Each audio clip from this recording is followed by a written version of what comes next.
জশ্নে জুলুসে ঈদে মিলাদুন নবী সাল্লাল্লাহু আলাইহি ওয়াসাল্লাম আসতেছে। এই ব্যাপারে দেখবেন অনেক কথা আমাদের প্রিয় ভাইয়েরা বলে। লাইটিং কোথায় পেলে, পর্দা কোথায় পেলে, ব্যানার কোথায় পেলে, পতাকা কোথায় পেলে, এটা কোথায় আসে, ওটা কোথায় আসে। আমি খুঁজতে খুঁজতে খুঁজতে আলা হজরতের একটি নাতের লাইন পেয়ে গেলাম। আলা হজরত ইমাম আহমদ রাজা লিখছেন, এ ইশক তেরে সদকে জলনে সে ছুটে সস্তে। ওগো ইশক, ওগো নবী প্রেম, তোমার কারণে আমি আগুন থেকে অল্প খরচে বেঁচে গেলাম। ওগো নবী প্রেম, ওগো নবী প্রেম, তোমার কারণে আগুন থেকে অল্প খরচে বেঁচে গেলাম। আমি একটু হুদাইবিয়ার প্রান্তরে যেতে চাই। হুদাইবিয়ার প্রান্তরে আমার নবীকে যখন মক্কার কাফেররা আটকে দিল, 1400 সাহাবা নিয়ে আমার নবী যখন মক্কায় যাচ্ছিলেন, হযরতে আবু বকর সিদ্দিক রাদিয়াল্লাহু তাআলা কান্না করছিলেন, ইয়া রাসূলুল্লাহ, আমি নিজের বাড়িতে যাব না, নিজের ব্যবসা প্রতিষ্ঠানে যাব না, শুধু একটু কাবা ঘরটা দেখে চলে আসব, একটু যাওয়ার ব্যবস্থা করুন। আমার আল্লাহ কবুল করেছেন। লাকাদ সাদাকাল্লাহু রাসূলাহুর রুইয়া বিল হাক্কি, এই আয়াতের মাধ্যমে আমার নবী 1400 সাহাবা নিয়ে যখন রওনা হয়েছেন, আমার নবীকে যখন হুদাইবিয়ার প্রান্তরে আটকে দেওয়া হলো, মক্কার কাফেররা প্রতিনিধি পাঠিয়েছে আমার নবীর অবস্থান দেখার জন্য। উরওয়া বিন মাসউদ রাদিয়াল্লাহু তাআলা আনহুকে, উনি পরে মুসলমান হয়েছিলেন, উনি এসে দেখে আমার নবীর সামনে 1400 সাহাবা বসা, নীরব নিস্তব্ধ, প্রিন্ট অফ সাইলেন্ট চলছে। ওরা সবাই সামনে হাত বাড়িয়ে রেখেছে। তখন উরওয়া বিন মাসউদ যখন মক্কায় চলে গেল, বলে কি দেখেছো?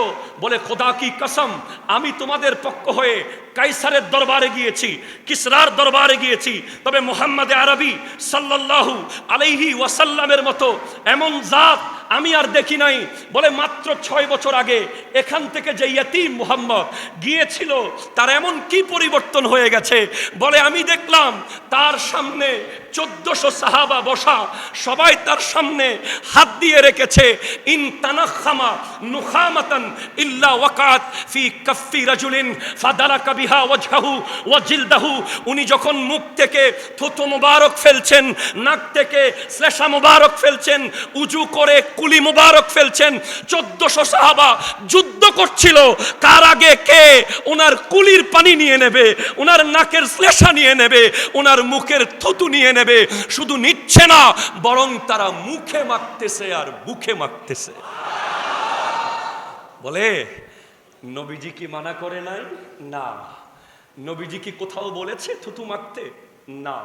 নবীজির প্রস্রাব মুবারক সাহাবা খেয়েছে, নবীজি বলেন নাই যে খেতে হবে।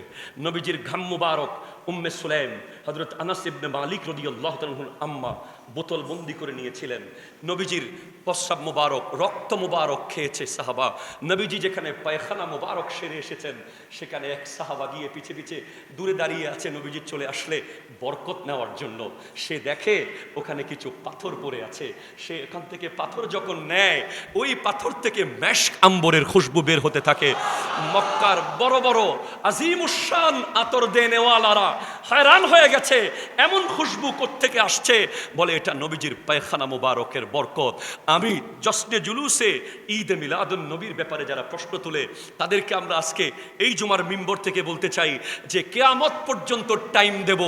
আপনি পৃথিবীর সমস্ত হাদিসের কিতাব থেকে বের করে দেখান কোথায় নবীজি বলেছে নবীজির থুতু মুবারক খেতে, কোথায় নবীজি বলেছেন নবীজির ঘাম মুবারক মুখে মুখে মাখতে, নবীজির শ্লেষা মুবারক মুখে মাখতে। তো উত্তর দিতে হবে আপনাকে, নবীজি বলেন নাই, এটা হলো ইশক। আরো জোরে বলেন সুবহানাল্লাহ। এটাকেই বলে ইশক। যেভাবে ওনারা বিনা দলিলে নবীজির থুতু মুবারক মুখে আর বুকে মেখেছে, সেভাবে আমাদের দলিল আছে আছে আছে।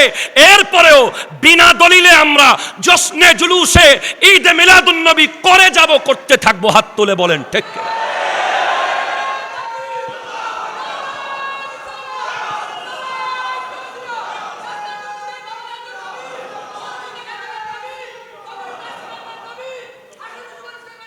জিন্দাবাদ। মারহাবা জোরে বলেন, মারহাবা জোরে বলেন।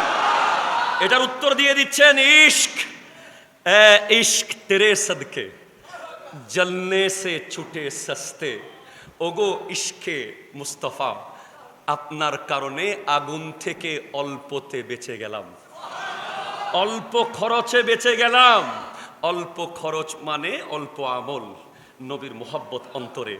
এরপরে বলে জো আগ বুঝা দেঙ্গে ও আগ লাগায়েঙ্গে, যেটা আমার জাহান্নামের আগুন মুছে দেবে আমি সেই আগুন লাগিয়ে দেব, সেটা হলো আপনি নবীর প্রেমের আগুন।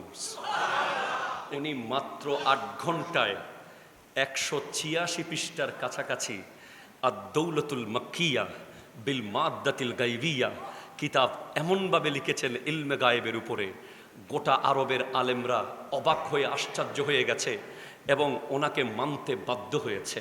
উনি যখন কাবাগর তাওয়াফ করছিলেন, কাবাগরের ৭ম তাওয়াফ যখন এসেছে তখন উনি পড়া শুরু করে দিলেন, বলছে হাজিও आओ शहनशाह का रोजा देखो, काबा तो देख चुके हो अब काबे का काबा देखो।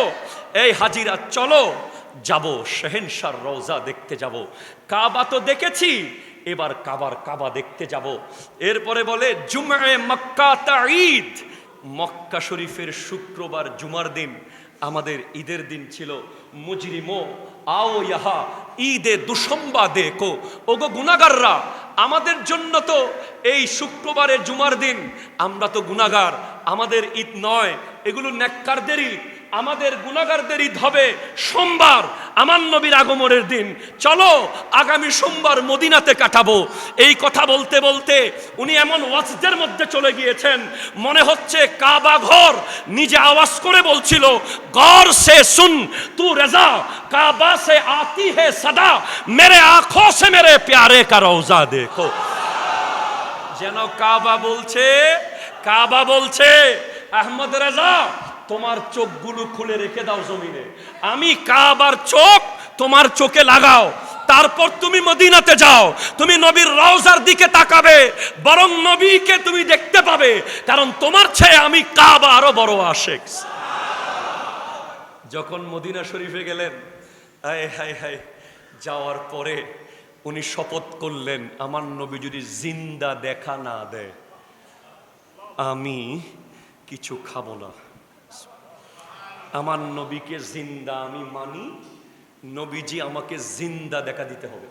কি লেভেলের মজবুতি, কেমন ইশক হলে উনি বলছেন যে আমার নবী আমাকে জিন্দা দেখা দিতে হবে, কারণ আমি নবীজিকে রওজার ভিতরে জিন্দা জানি এবং জিন্দা মানি। আমার নবীর স্পষ্ট হাদিস, ইন্নাল্লাহ হাররামা আলাল আরদে আন তাকুলা আজসাদাল আম্বিয়া ফানাবিয়ুল্লাহি হাইয়ুন ইউরজাকু, আল্লাহ জমিনকে হারাম করে দিয়েছে, জমিন কোন নবীর শরীর বক্ষণ করতে পারবে না, নবীগণ রওজার ভিতরে জিন্দা, সেখানে রিজিক দেওয়া হয়। তো উনি কোনোভাবেই নবীজি দেখা দিচ্ছেন না, এখন উনি নাত লেখা শুরু করে দিয়েছেন, ও সুয়ে লা লাজার ফিরতে হ্যাঁ তেরে দিন এ বাহার ফিরতে হ্যাঁ। এইভাবে লিখতে লিখতে লিখতে 5 जाते हैं 4 ফিরতে হ্যাঁ, লিখতে লিখতে লিখতে নবীজি যখন দেখা দিচ্ছেন না, সর্বশেষ উনি লিখে ফেলতেছেন যে এমন একটা লাইন যেই লাইন লিখলে আমার নবী দেখা দিয়ে দেবেন। উনি লিখতেছেন, আয় হায় হায়, সর্বশেষ লিখতেছেন कोई क्यों पूछे कोई क्यों पूछे तेरी बात रजा, ওগো আহমদ রেজা তোমার কথা এখানে কেউ কেন জিজ্ঞেস করবে? তুমি এমন কি হয়ে গেছো মদিনার গলিতে, তোমার চেয়ে বড় বড় আশেক এখানে ঘুরতেছে পাগল হয়ে, তোমার চেয়ে বড় বড় ফকির এখানে ঘুরতেছে, কই কিউ পুছে তেরি বাত রেজা, ওগো আহমদ রেজা তোমার কথা কেউ কেন জিজ্ঞেস করবে? তুঝসে কুত্তে হাজার ফিরতে হ্যাঁ, তোমার চেয়ে দামি দামি কুকুর এখানে ঘুরতেছে। এই কথা বলার সাথে সাথে আমার নবী রওজা থেকে জিন্দা বের হয়ে আহমদ রেজাকে জড়িয়ে ধরেছেন, দিদার দিয়েছেন।